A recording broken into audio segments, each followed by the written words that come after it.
నేను చేసిన ఏ సినిమా అయినా సరే, ఎందుకంటే నాకు అదృష్టం వరుసగా 4 హిట్లు ఇవ్వడం.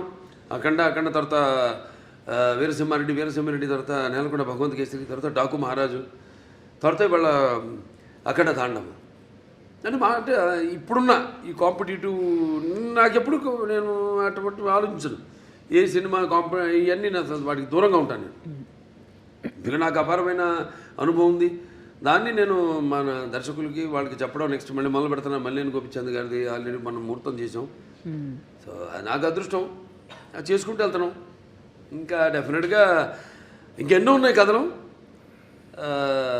ఏమైతే ఇప్పుడు నా సినిమా కథలు ఎలా ఉంటాయంటే పంచపక్ష పరమాన్నంలాగా ఉండాలి. ఏదో కట్టె కొట్టే తెచ్చేలా కాదు, అది ఓకే చేసే వరకు కట్టె కొట్టే తెచ్చే ఆ తర్వాత ఉంటుంది చాటంతా కథ.